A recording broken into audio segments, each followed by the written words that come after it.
Heidi Love in the house, dropping knowledge and facts, uncovering the truth, no need for acting lax. She ain't afraid to speak her mind, breaking through the lies, rising up with love, taking us to new highs. We're living in a world full of secrets and deceit, but Heidi's here to expose, bringing truth to the beast. She's got a message, spreading it far and wide, from addiction to hope. She's on the other side. Ooh, yeah. Hello, everyone, and welcome to another episode of the Unfiltered Rise with me, Heidi Love, and I have with me today Calvin Wayman. You may know his name or you may not, but the interesting and fun thing is that he got out of fundamentalism, Mormonism, and he has some things to say about it, and I definitely wanted to talk to him. Calvin, how are you doing today? So good to catch up. We just did a little bit of off air. Always love connecting to other Mormons, even if we're from different branches, mine from the fundamentalist side, but we still share similar histories. Yes, definitely strange. A strange place to be as two exes on our traveling roads. Like, oh, we just talked about outer darkness and all these things. And normal people don't really realize what that means. But here we are kind of connecting about that and also about the differences. We kind of talked about all the different clans. They kind of call them clans inside fundamentalism. And I think that's something we should share because I don't think that's a knowledge people know. So yeah, totally. So just also, I think the other point that's probably worth sharing too is the connection that fundamentalism has to the LDS Church and then the fracturing from that. So fundamentalism is born out of the LDS Church. In fact, once upon a time, like if you go far enough in history, LDS and FLDS could literally have an equal sign between them. Yes. Right. So, of course, Joseph Smith was a polygamist. Brigham Young was a polygamist. And not only were the early church prophets polygamists, but they were, it was a doctrine that was espoused as this is how you get to the celestial kingdom. So it was a tenet just as real as any other tenet. In fact, probably more so. Like this is what makes us different and unique from the rest of the religious world. Like we are polygamists because that's the way God lives and that's how we get to the highest heaven. Now, fast forward a little bit. I'll skip a lot of the details of history. In fact, I'm working on an episode right now to really go through the details of how all this unfolded from like the law and like court proceedings and everything. But long story short, the LDS Church is trying to gain statehood in Utah where they've settled, but they're having a lot of issues with the federal government because of their practice of polygamy. Laws were passed, they were persecuted. Ultimately, the LDS Church says, we're no longer living polygamy. In fact, we got a revelation for it. They still had members that were living polygamy. The LDS or the government heard of those members living polygamy. So they still put pressure on the LDS Church. Ultimately, what ends up happening is the LDS Church kicks out, excommunicates their own members. And here's the key point. For living the doctrine that they, for generations, told them they must live, must accept to get to the celestial kingdom. Yep. No, that's the birth. Yeah. That's the birth. Yep. That's the birth of fundamentalist Mormonism, because what my ancestors believed then is like, well, they had memory of Brigham Young and Joseph Smith. Like it was fresh enough that they're like, no, like we heard the testimony that they gave around the doctrine of celestial and plural marriage. So they then like, I guess we're the true church now. And you made an interesting comment. Do you want to say what your comment was before we went on air about that? And I said this before, that fundamentalist Mormonism is more Mormon than the mainstream Mormon church. It's just true because you guys don't alter your Book of Mormon either. And exactly. So. And so that's really where fundamentalism came from. Now, to go to your other question, is fundamentalism since its inception has fractured many times. And where I think it actually comes from is the tradition of Joseph Smith himself. So Joseph Smith, if you recall how the whole narrative of how he started everything is he prayed in like, what's the true church? Which one should I join? And he's like, this one. And so Why did he have the power? Because he was given the power. He has priesthood authority.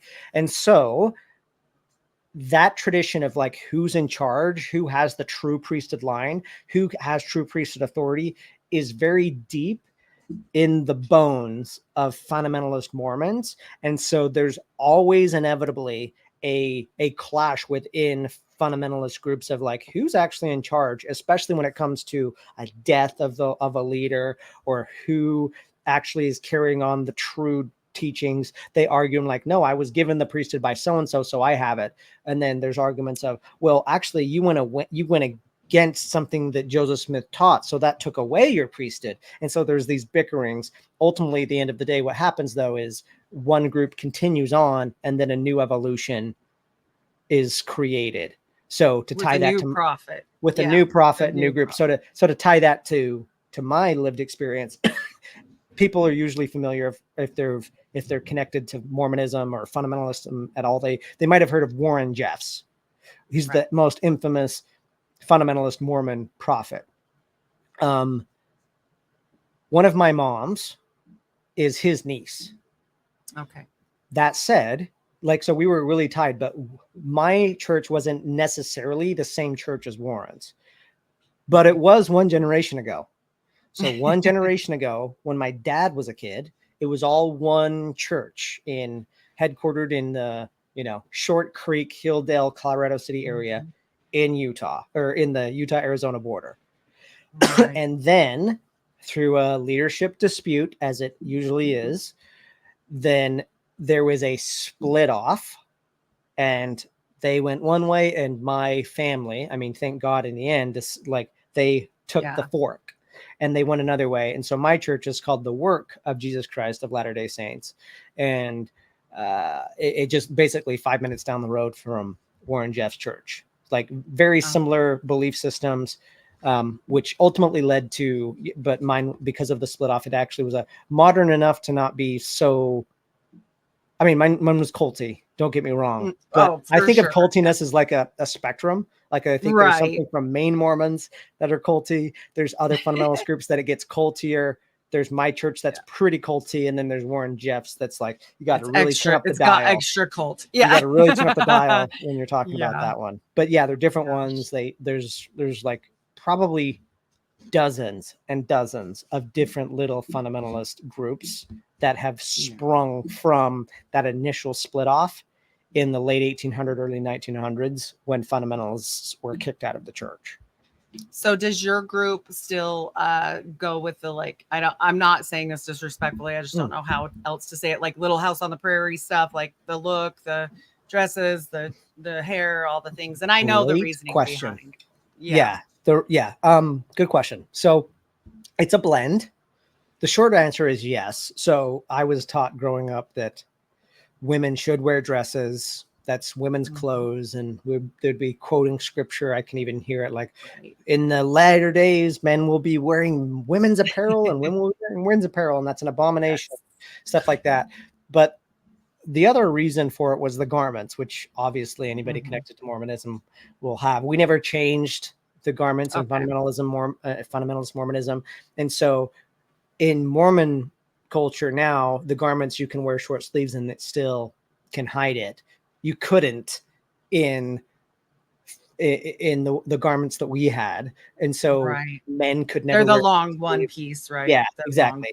Exactly. Yeah. Long one piece. And so not so much prairie dressy as Warren's church. However, still to the point where, like, I remember even as a teenager, if I grew up in Utah, even though the church was 4 hours away, essentially. So I lived in a suburb of Salt Lake City, the Utah-Arizona border, about 4 hours away. If I could spot somebody from my church. Okay. There was a look. There was a look. It's like, I'd never met that person before, but I think they're from my church. And then lo and behold, based on the type of look.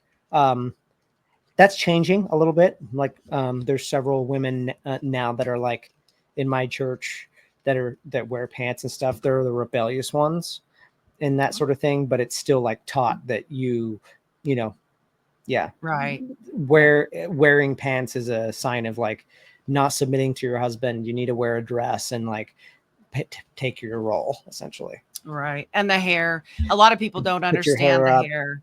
And it's the crowning glory, right? They believe in the end days, like they'll wash Jesus's feet with it. I Is was that just what gonna I heard ask once? that. Did you guys Yeah. have the wash the Yeah. feet thing? You What know about where they washing do your that? husband's feet? They only do that in the second anointing, and you have to Got be it. super duper special. Yeah. Yeah. To do You had to be that. super special So, to be given super the special. privilege to wash your husband's Yes. feet with your hair. Yes. How lucky Yep. of you. Yeah. I bet even for the male side of things, like even though you're taught these things and you understand it, like there's got to be some parts of you that are like, this is just weird. You know what I mean? Like when it happens to you, I don't know. It was Yeah, for me. I mean, I'm not in it anymore, so Right. I Me would either. agree with you. Yeah. Yeah. But in the time when you're in it, like when you're doing it, did it ever come across as strange to you? Because I had moments where I was like, this is just so weird. But No, I mean, if I'm no. being honest, no, because this is something I talk about. Because people ask me all the time, like, what was it like to live in that? What was it like to have 4 moms? What was it like to have 44 siblings? And I'm like, what was it like to have 2 sisters only? So my point in that is, like, I'm curious about what was your normal. Like the Right. reason, Yeah. like when you're in a structure of any kind, but the one I was in, it becomes your normal. And because it was always talked about, because I was homeschooled, I didn't go into the outside world. I didn't see what global normal was. I could only see what normal was on a local level. And that became normal in every way. Now, I still had a critical, curious mind. And so I still had questions like, what's happening when you actually put olive oil that you usually use for cooking on somebody's crown, to give a blessing? And what's actually happening when priested men are doing the blessing? And how come sometimes when people get a blessing, they still die? And that's considered God's will. But if they get better, it was the power of God and the priesthood authority. Like, what's They always the, have a coverage, don't they? Joseph was a pretty smart guy. I'm yeah. saying, like, he always had an answer. Even when they lost the pages, he was like, Oh, yeah. that's because Uh-huh. he had an answer for everything. And anyone that has an answer for everything, you should be scared. Literally, I've come to the same conclusion. I'm like, I am Yeah. addicted, or not addicted. I'm the exact opposite of addicted. I am allergic to Yes. certainty. Like if somebody Yes. has full answer, like an answer for why did you, I mean, I'm going to just be kind Yeah. of blunt. Why did you bang this girl that Yeah. lived on your farm? And he's like, an angel came. I swear, Emma. Yeah, I it was didn't a want scrape. to. I'm a guy with this biology, but Yeah. I definitely would never have done that on my own volition. It No, was only an angel with a definitely. drawn sword said, sword. you must ignore your wife. You must, Oh, do he was this a smart, deed. It's he was a Joseph was smart one. a great, original MLM leader. Like Yes, for really, sure. Oh my gosh. And I explain to people often, though I haven't lived your life, like how the feeling is, even with regular Mormonism, let alone when you get into a fundamentalist sect, that it's very separate from the real world, and that the interaction, because people say, well, don't they talk to the people too, or do they want to bring people in? I'm like, oh, no, this is like not, they're not concerned about you wicked people out there. Like they, and so maybe you could give a little explanation for because that, people, and the color card, like people are always curious. Yeah. So people, because Mormons are known for missionaries, right? So people go out and they Yes. proselytize. We didn't do that.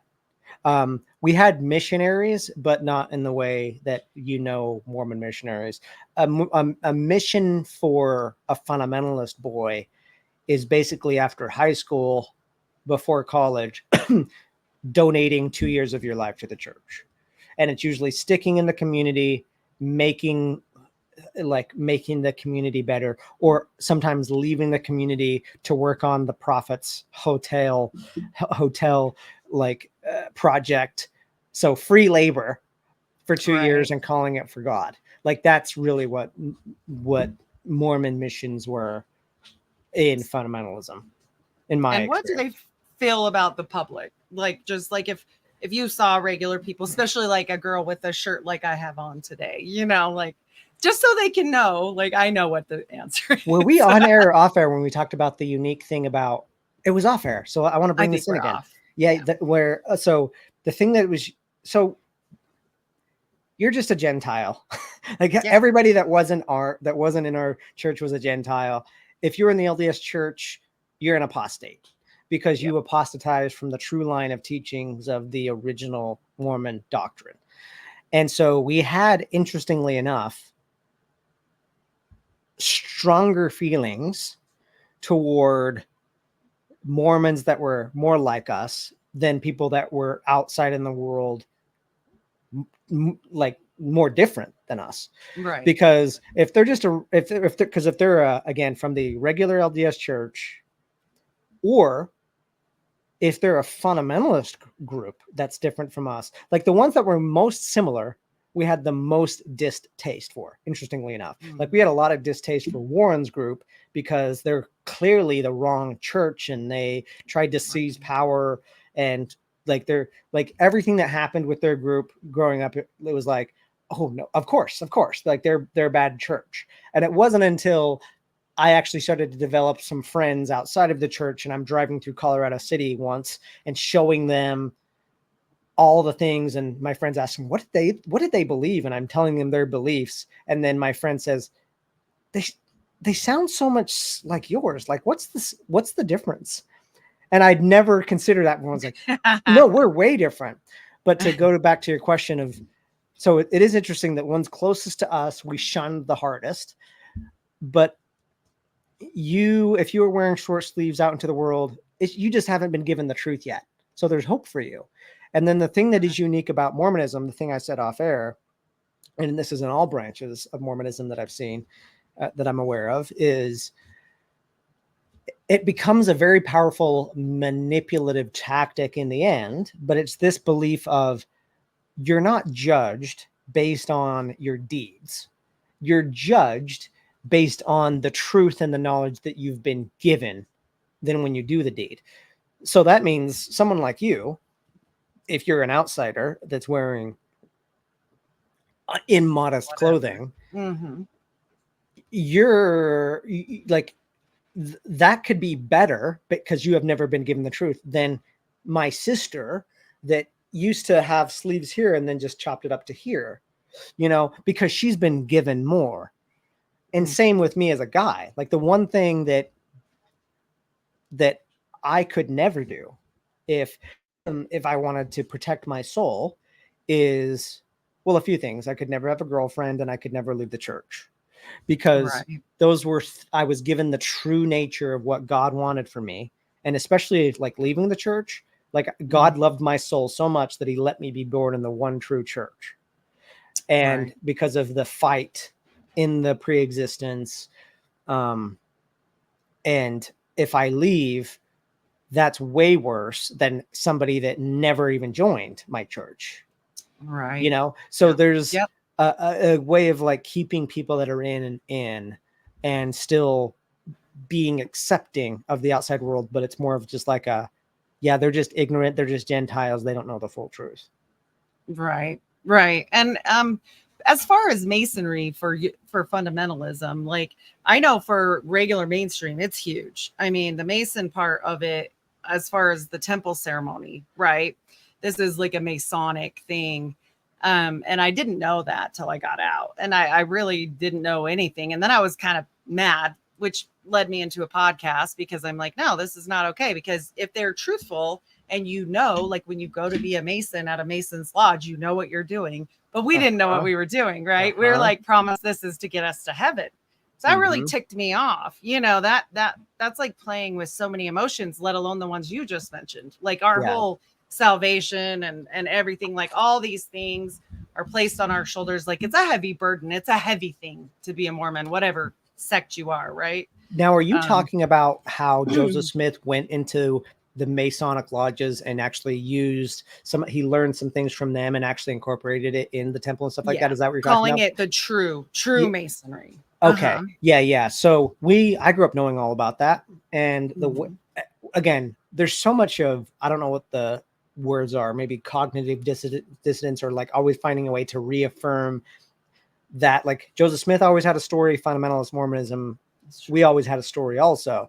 And so the way my dad would always explain it is Joseph Smith, God would deliver truth through this prophet Joseph Smith by any means. And there's a lot of truth that's out in the world. And again, because we're just the true church. That's why we needed the restoration, right? And so there's truth there was truth in the Book of Mormon. So go get the Book of Mormon. There's truth in Masonic lodges because God gave pieces before, but it's not being used correctly or by the right authority. So Joseph Smith did everybody in humanity a service to go into the Masonic lodges, get the true pieces, and incorporate it in our temples. Thank God for Joseph Smith for doing that work. Like, do you see the how it tied into there? So now you can be grateful for it, not suspicious over it.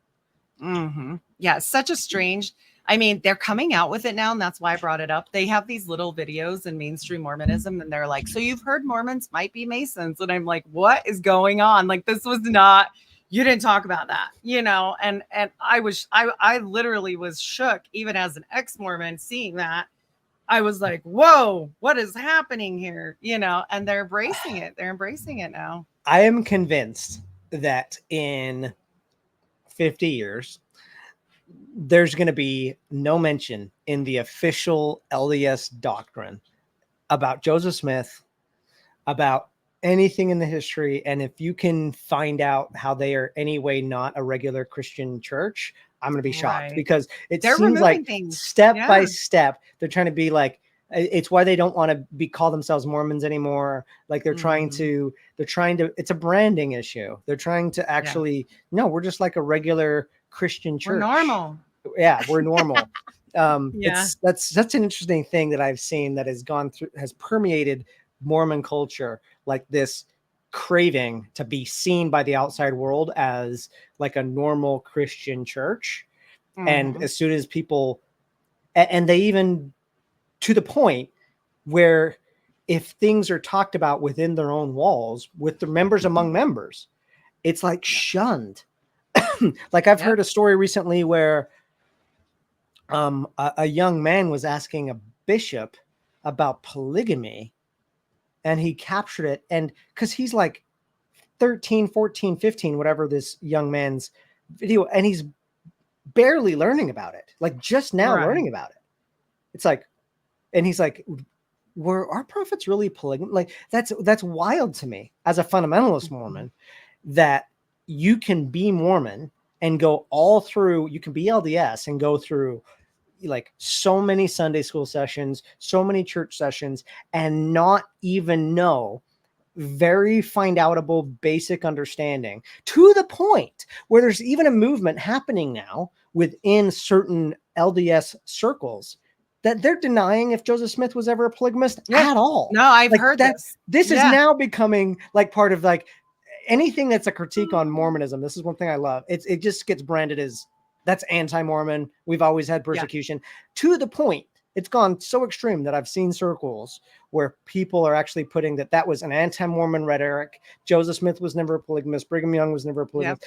And as a fundamentalist Mormon that has one dad and 4 moms and 44 siblings, and a grandfather that had 12 wives and 70 something siblings, and a great grandfather that comes from that, it is the biggest eye roll that I could ever make to think, because literally I exist because it was a thing.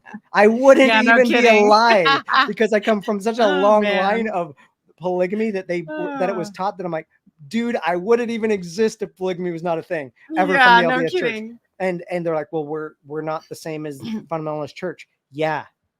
But we come from it. Yeah. Yeah. What president was it where the polygamy broke off? Like where where fundamentalism started anyway? John Taylor, Wilford Woodruff era. Yeah. Okay.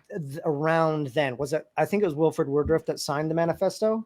That's right. I think it was him. Yeah. Yeah. And so people always ask, like, well, what happened there. And I'm like, basically they chucked their people out. And the whole reason why we are even, I'm in Utah, where you grew up, I grew up, Yep. why we existed in the place we were was because it was Mexico, right? Because they didn't want to be part of the US. And then all of a sudden there was a bye.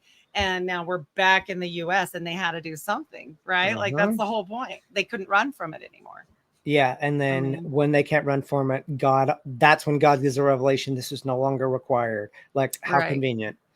Oh, same thing as the blacks receiving the priesthood. Such a crazy thing. Not that I'm not saying they shouldn't. My niece is black, so I have a big problem with a whole bunch of things. But I'm just saying, like, anybody that joins the church, even mainstream Mormonism, that is brown, black, any shade of brownish, I'm always just floored. I'm always like, do you know? Do you really this? Yeah.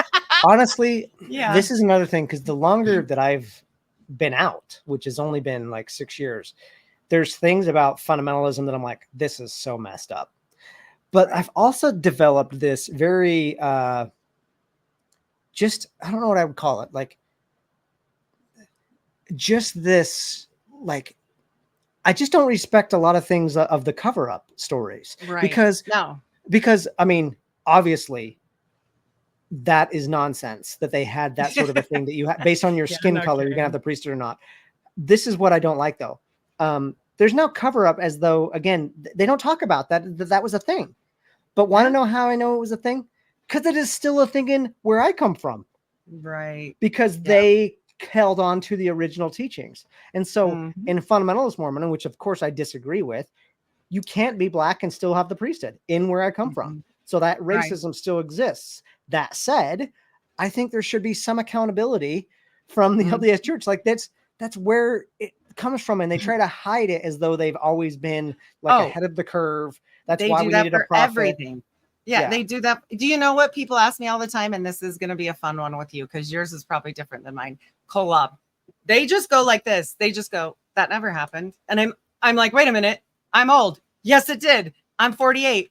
I remember being taught in primary school about Kolob, and they're like, no. And now they're like, that wasn't a prophecy, because he was just talking as a man that day. And I'm like, what? Like, okay, what so there's a lot. about? I'm so curious what version of the story you're talking about, because Kolob is definitely a place. Is the reason there's a song. If you could hide to Kolob. There's a reason it's a song. You guys have that song, right? Yeah, but they say now you don't get a planet. You're not doing that. We're not going to be gods and goddesses. Like, really? It was never, and they just act like it's fine. And I'm like, I'm older, like I said. So Time I'm like, out. wait a minute. Time out. You can, you don't get to be a god or goddess in Mormonism now? I can't be of my own world. I get to be elevated and live with God and have my home, right? And now they're trying to make it what you're saying is true. They're trying to normalize everything, because that story sounds crazy. Right. It does sound crazy, but that's one of the things that drove people. That's one of the things that's one of the things that made us feel like way cooler than a regular Christian, because a regular Christian gonna worship God for eternity. You're gonna be bored at that by year 250,000. But God, I mean, here's a tenet. It's actually in the lectures on faith. I don't know if you guys still follow the lectures on faith, but it was a big part of early Mormon history. But part of the lectures on faith, I'm not going to quote it exactly, but the lectures on faith had Joseph Smith saying, this is what we believe. And one of the things that he believed was, as God is, let me say the Adam man doctrine. Man will be Adam God doctrine. Yeah, I got it. Yeah. As man is, God once was. Right. As God is, man may become. That's the quote. Right. So this is all about progression. And humans have this drive to grow and to progress. It's what led humans on a ship in unknown waters to like seek other continents. And so that made so much sense to people. And so they're like, wait, regular Mormons are just going to worship and be docile, but we're going to get to be gods and goddesses in our own right. And the way we were taught is not just have a planet, we're going to have a whole universe we're going to birth spirit children. God is a polygamist. I'm going to be a polygamist with all my goddess wives. And so you're gonna have all these babies. Yep. And it's up to you to populate and bring the spirit babies to be brought down. Right. Here's I something. remember all this. Here's something I don't think I've shared on any other podcasts yet. One of the hardest parts when I left was coming to the grieving that I wasn't going to get that. Right. Right. Because it's what you're ingrained with. I I get was that. it was taught so much that I was like, wait a minute. Me calling bluff on this whole thing is saying I don't get to be a god. Yeah. And Well, that they still will be a god, but they just act like the planet thing isn't a thing because it sounds like Sitchin. I think because Yeah. it sounds so close Yeah. to Sitchin's work that they're kind of pulling back and saying, well, we don't know how it really works, but you'll definitely be a god and goddess. But like, I don't know about that collab, you know? And I'm they're gonna just have to like, wait a minute. get rid of several songs. I don't think they care. I think Yeah. they're just like they're saying the quiet path. Like when polygamy first was looked down upon, they kept the polygamists that were already polygamists, but they said no more, right? And tolerated it for a short time. And they kept certain things and then they chucked it out. I think we're in the midst of that with the collab. I think they're like, well, we're gonna kind of say maybe and then maybe chuck it out later. I don't know. It's so strange to me. Heidi, you might be inspiring me to do something. Like the more I talk to ex-Mormons and what's changed and changes that have happened, is it makes me have this reaction to almost be, I don't even know if this is my place to do, but the reaction is to be a voice of accountability. That's the, I don't know if they have a better word of like, know what they actually have been teaching forever. Because I remember everything from my childhood and from my church leaders that have kept sacred the teachings from the early LDS prophets. And so there's all this conversation now where once they make a change, they sweep it under the rug, just like you just mentioned with polygamy. It was just a test for a time. That's one of the ways they explain it away. Or another explanation, a lot of men died, and so they needed extra... They needed a way to do it. There's all these ways to explain it away, but I know, actually having carried on the tradition of the early prophets for so long, it was actually taught as a celestial principle. Like there's a reason it still exists. It's not just one woman. You have to have three. You have to have three. Yeah. So that's a lie. Yeah, there's even a word for it. There's even a word for it because we have a lot of scriptures in fundamentalist Mormonism that people don't know about in the LDS Church. One thing is like there's this whole series called the Truth Magazine, and it was created by the first fundamentalist Mormon prophets, like Joseph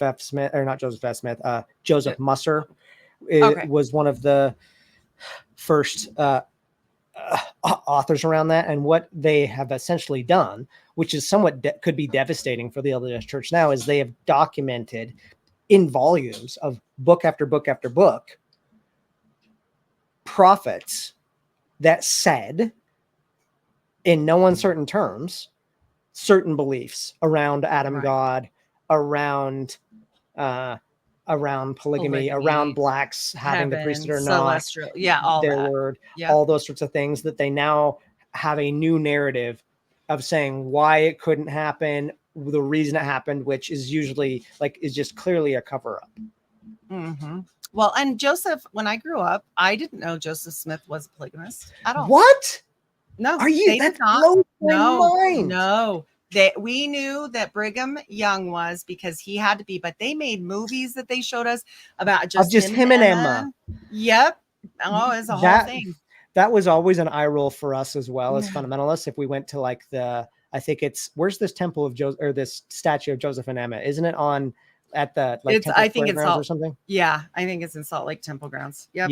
Yeah. And we, as fundamentalist Mormons, we would sometimes take tours of Brigham Young's house or something like that, and they wouldn't mention it at all. And we would ask a question, and they would skirt past it. And so we were always like, that's so wild that they don't even acknowledge it. Right. They sweep it. You're right. They sweep it completely. And I think it would be interesting, either another podcast together or a roundtable with Exmos and fundamentalists. This would be like a really fun thing because they lie and tell us, like where I'm older with a younger person or whatever, they just tell them different things than they told us, like the Masonry part. Like we never knew that. We didn't know about the polygamy. So, and we didn't know about the hat. Okay, that's why I have this little picture in the background. Yeah, Mhm. I didn't know anything about that. We always knew about the Urim and Thummim, right? They Mhm. concentrated on the quote unquote Mhm. normal part. Yeah. And so here we are growing up in one generation when the prophet put that hat on this last couple years, you know, I think it was last year or this year. Almost choked. I was like, holy cow, like they're just gonna put it out there, like they're just gonna do that. Wow, you know, I mean, it's Do just your wild. listeners know what you're referring to? Because what Yeah, I most of think you're yeah, referring I to, talked about it a yeah, lot. like Yeah, how yeah, yeah. Joseph Smith translated like it looking in a Yes. hat. Okay, Yeah, with the seer stone, which exactly. is, Yeah, you know, not something that was brought up when I was a yeah, kid. Like this was frowned upon. So more and more they try to normalize, right? That's what you're telling, you know. yeah. One thing that I think is an interesting side note on that is I've gotten really curious about just American early history. And what I Mhm. have found recently reading Benjamin Franklin's biography and autobiography is that isn't that unique. Like that was a thing that was Right. happening where people are using special stones to predict the future, or there was this thing where you could predict where to dig for water, and then it just be turned into this is where you can dig for gold. And it was Right. one of the early American scams. And Joseph Smith actually wasn't the one that was the first to do it in his family. He Right. learned it from other family members that I got this money from this town because I told them Mhm. that I knew where to dig, and and it went from like, no, it's still there, you just got to dig deeper. Oh, it And was there's there. somebody And then protecting it. Yeah. yeah, it was there, and then some spirits came and took the gold. But Yes. Joseph Smith, well before ever coming up with the gold scriptures, like was in court being Mhm. sued by people that says this person scammed me, He sucked at it. Yeah. special stone, and it didn't get me gold. And so he found he went into church because you can't question that, spirituality. Yep. So anyway, You I can digress. fix it, right? Yeah, no, it's actually super interesting. I don't know if you've seen the sigils that Joseph Smith had, the parchment papers, and they're really. I'll send you a link to a show that I do on this because when I found them and I was studying, I ran into one little uh, symbol on the bottom, and it led me to John Dee. And John Dee's work is all like he thought also he was talking to angels, but they weren't, right? Like it became something else. I think they were fallen angels, but like at the point where they were like, "Hey, swap wives now." Well, then what do you Mm, do, right? Like now you're definitely not on God's path, and so he wasn't going to give it up. It had been 8 years of his life, but it was so similar and so interesting that I was like, "This is magic. This is like way more." He knew way more than just folk magic. He knew things, and I know that because I've studied those parchments and they interesting. lead to Francis Barrett's The Magus. And it is Okay. unquestionable with his mom being Scottish and him spending the most time with her with a bum leg while he's healing, right? Like makes a lot of sense. She was known as a healer. And I think there was a lot of things she taught him. Lucy Mack Okay. Smith has some quotes talking about serving the house of Abrac, like Abraxas. And Okay. Yeah, that I'm sounds like, like things I'm whoa, unfamiliar with. So I'd be yeah, curious to super dig in. interesting. Yeah. And so, I mean, but like you said, folk magic was accepted, and even regular Oh yeah. magic was Oh accepted. yeah. You Oh know, yeah. It was just it normal. wasn't. Yeah. Yeah. But now they're trying to distance, and I think that's why they brought the hat out, is because it was being made such like a secretive, like, ooh, don't talk about that. That they just finally went, yep, here it is. Yep, here you go, because it's Yeah. never been out before. Yeah. Yeah, weird, It so is weird. interesting. Yeah. So, I mean, after I know you got to go soon. So, after all that, like, we got what, how 8 much? minutes. 8 minutes. 8 minutes. Okay. So, in the last, I guess, little bit of our time together, and hopefully we can do this again sometime, Sure. maybe you can tell people like what you've developed the most out of coming out and becoming your own person, like what you found. It's been a journey, and I'm still on it. And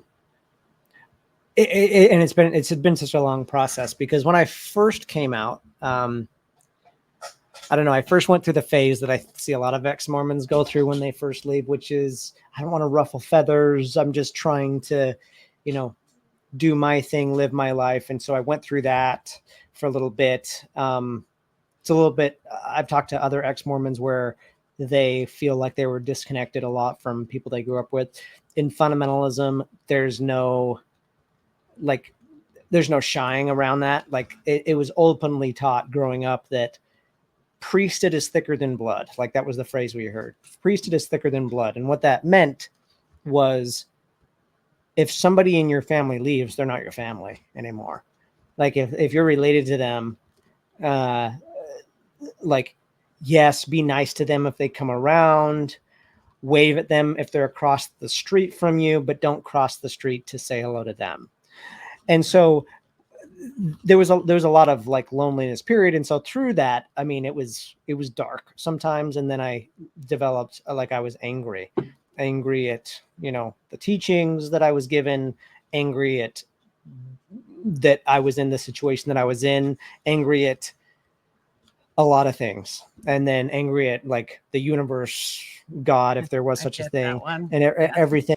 But I feel like years later, after lots of work, lots of therapy, thank God for therapy and other modalities of, exploration and just dissecting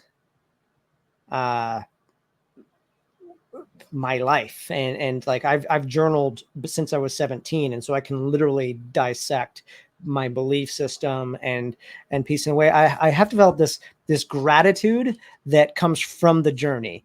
And I mean that not as as a real thing, because there's a perspective that I feel like I have that could not have been sharpened unless I grew up in a very culty environment and then stepped out into a very open world. Right. And I'll be honest too, like this whole time, yes, we're talking about the church and stuff like that. We could have a whole other conversation around things that I think are beautiful about the church, that are human things around that I think they claim and say it's from us. We own it. They don't own it. But like just the idea of community and family and having purpose and direction and a mission for life. Like those are some genuinely good things. And then I could also, there's this whole other conversation of where when I left my cult, I didn't call it that when I left. It took me a long time to even call it that. I thought that I was actually leaving everything culty. And I mean, there's some culty stuff out here too, just in different circles and stuff like that. And so that perspective, I like that I have. And some of my other ex-cult and ex-Mormon friends will joke about it and be like, what's like, where are the cults under our noses in everyday society? And we'll say like, it's certain yoga studios, half joking, half true, like, because they can get people to do anything just by saying it. Like that's a lot of control. Right. And so there's that. And then I also just have this appreciation for, I think, previous mundane things. After I overcame the devastation that I wasn't going to be a god, there was something awe-inspiring of like, this could be it. Like in Mormonism, we're taught that this life is so insignificant in the grand scheme of things. But now it's flipped on me. And I'm like, look, I want to be in another life after this as much as the next guy. I hope I was existing before this life as much as the next guy or gal. However, the thing I know for sure is I'm here right now. Like I know that more sure than that there's something else. Right. And so I have a deeper level of respect of this life and like, whoa, like, and now like simple things like flying on an airplane, something that's so boring is like insane to me in the best way of like, we are primates that hijacked another species technology flying, and we do it 1,000 times better than them. That is insane. That is crazy. We're on a rock hurtling through space. Like there is a sharper perspective that to me, just buying into the narrative I was given kind of makes these things moot points, but they're not moot points anymore. They're like, no, this is ridiculously cool. And it just makes me grateful for simple things. Like the fact that I grew up in a cult and I figured out a way to now live in New York City and make my home here and like meet, start developing my social circle of people that actually see me for who I am and let me breathe to don't tell me that I shouldn't wear short sleeves. Don't tell me that I shouldn't say fuck. I know you might be able to bleep that on the podcast. No, But that's why I'm unfiltered. You're fine. Okay, perfect. Like those things I like, because I see other people, because I was that way, hold themselves back so much. We hold ourselves back more than anything else. And so because I live that way and now the lid is off, I'm like, I can create my life the way that I want. And I think a lot of times we had that power all along, but we didn't realize that. And I feel like that perspective has gotten sharper because of how I grew up and because of what I'm doing now. And so for that, I mean, I'll say it. I'm grateful I grew up in a cult. Right. Yeah, I'm grateful as well. My exit out changed me as a human and changed my whole outlook on everything, and helped me find God on my own. You know, like not have it shoved down my throat to what I'm supposed to think or what I'm supposed. Now, as far as joining another church, that's not for me. I just can't. Fool me once, right? Like it's too hard for me. I'm glad you actually make me happy to hear that, because I've seen I've seen other people that you're conditioned for that, so you fall for another thing. No, I can't do it. Yeah, people ask me that too. I'm like, I joined a new church. It's a church of one. Yeah. There is no proselytizing, and there's no forcing it. It's the Church of Calvin Wayman. Like that's kind of where I'm at now. I love other philosophies. I've loved learning about other cultures. But it's very difficult to put myself in like, this is the one true one now. Like this is fully where I'm going. I can't. Terrifying. Yeah. Calvin, I know you have a podcast. Will you tell people where they can find you? Yeah, Cultured. This is a new show talking about growing up in a cult, leaving a cult, and other parts of culture, like me exploring other parts of cultures and society and that sort of thing. It's on YouTube and Spotify. You can search Cultured on Spotify. Really, probably the best way and easiest way, though, right now is searching Calvin Wayman. So on Instagram, on Calvin Wayman on Instagram, that leads to my podcast. I post stuff there. My YouTube channel is Calvin Wayman, and I post the Cultured podcast on my YouTube channel. So if you just search Calvin Wayman on Instagram and YouTube, that's probably the best way. This has been really fun, and I would love to do this again. I think we can relate to each other really well. So, and I think we probably ended up kind of in a similar boat. Just read the Bible. I try to be a good person, and I don't let the things that other people think so much anymore affect my life. Not that I don't care. I do. But like, you do your thing. I'm going to be over here. You know, like I can't join another club. Probably not even a club. I probably wouldn't even join a club of any sort, like car club or something. I'm a little weary of all of it. But as for that, I hope you guys will go check out his page. He's got an obviously amazing story. I'm so glad you made it out. I will put all your links in here so that people can find you. And it has been wonderful speaking to you. And I'll let you go because I know you gotta go. Okay, Heidi, thanks for having me. Thanks so much. Okay. Yes, have a good one. Bye.